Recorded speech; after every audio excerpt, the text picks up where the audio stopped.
Parlez-moi de votre film. Écoutez, c'est un court-métrage sur la colocation intergénérationnelle. Voilà, c'est un thème en fait qui m'est cher et dans lequel voilà, je trouvais que c'était une situation assez intéressante pour parler un petit peu de ce choc des cultures, du choc des générations aujourd'hui. C'est un phénomène qui est assez répandu dans les grandes villes. Donc voilà, je trouvais que c'était intéressant d'en parler. Et donc c'est la raison pour laquelle j'ai fait ce court-métrage. Qu'est-ce qui vous a inspiré à faire ce film? En fait, j'ai vu un documentaire à la télévision et j'ai trouvé ça incroyable et je me suis dit mais attends, il faut absolument que tu écrives quelque chose et donc j'ai écrit un scénario et puis voilà, après on a tourné le court-métrage il y a un an. Si vous pouviez partir avant 19h ce soir, ce serait super. 19h? 19h30?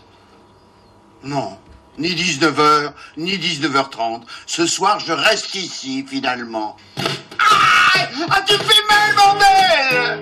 C'est dégueulasse. Je me casse le cul depuis une semaine à faire vos 4 volontés. T'es pas forcé? Et après ce que tu viens de me faire? Vous êtes qu'un vieux con. Aigri et insupportable. C'est ça, allez. Fous-moi le camp!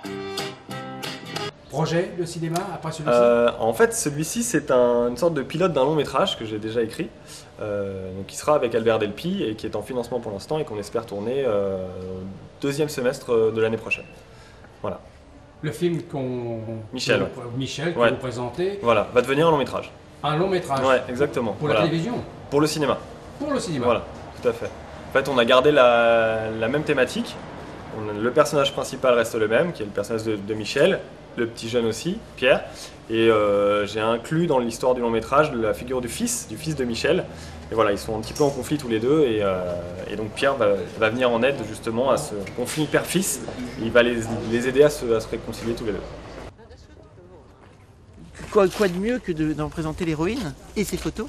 Car en fait c'était surtout une performance qu'on avait voulu effectuer avec certains de mes modèles. L'idée c'était de confronter des corps et le côté très vrai et très authentique d'un corps dénudé avec la froideur et le côté rectiligne d'une gare, du métal, du béton. Et ça m'intéressait. Seulement on s'est dit, tant qu'à faire, on est là. On a fait le quai, ça je trouvais ça très intéressant esthétiquement, mais on est allé en plus au milieu de la gare. Donc il faut avoir des autorisations quand même. Alors on ne les avait pas évidemment, parce qu'on ne peut pas. Si on veut tourner à l'intérieur d'une gare pour faire des nuits, on ne les a pas. À part si on est peut-être, je sais pas, un réalisateur très connu et qu'on paye très cher la SNCF, mais ce n'est pas notre cas. Donc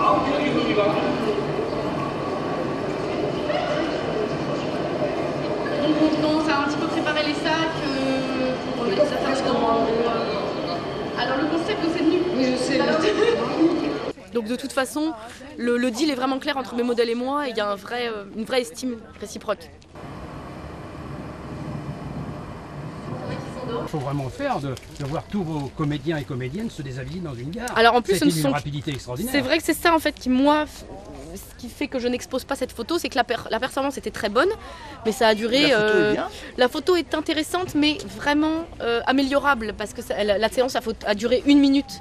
Ouais, pile, 1 minute 30. Voilà, à peine. Et parce qu'on avait vraiment peur, il y avait vraiment des policiers vraiment pas loin. On ne voulait pas risquer de finir en garde à vue. Il y avait un vrai risque, on le savait, mes modèles le savaient, mais on voulait jouer la carte à fond. Pour l'instant, le film s'appelle Vanda Spengler au Ratapo, le livre peut-être. Ah oui, c'est vrai. Peut-être j'espère. Oui. Peut-être comme ça ou peut-être autrement, on verra le livre.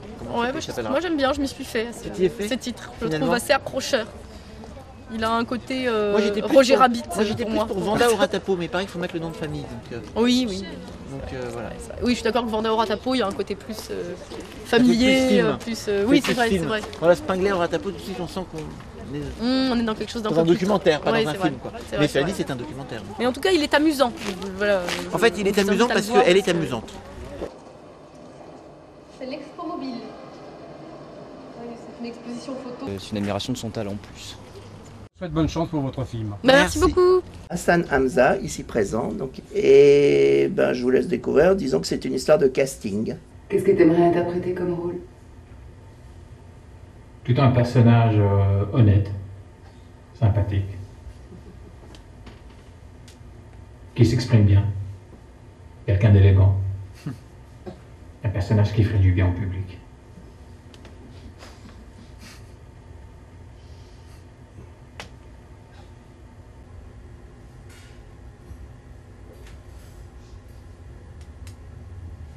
Mais j'ai jamais joué dans un film. Ce film, c'est mon 3e court-métrage. Moi, ça fait longtemps que j'ai arrêté le cinéma, parce que j'ai commencé à peu près une 20aine d'années. Et donc, au bout de 2 courts-métrages à l'époque, en fait, j'aimais pas ce que je faisais, donc j'ai arrêté. Je me dis, c'est pas la peine de continuer. Voilà, donc je suis revenu il y a 2 ans, et donc je me suis dit, je vais revenir à quelque chose de très simple. 2 personnages, un décor, quelques dialogues, beaucoup de plans fixes, champ contre champ, plan large. Je me dis, voilà, je ne veux pas avoir beaucoup de choses à gérer. Et donc je me suis dit, bon, bah, je tente le coup, vu qu'il n'y a pas... En fait, on n'était que 4 techniciens, et du coup, non, ça n'a pas été... voilà. On a répété quand même avant avec la comédienne.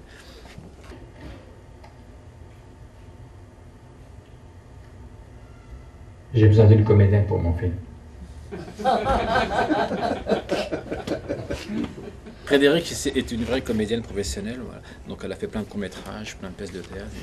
Voilà, et voilà, donc j'ai fait un casting, et ça s'est très bien passé. Donc je l'ai rappelé, elle m'a dit c'est super. Donc les choses se sont passées en fait de manière très simple.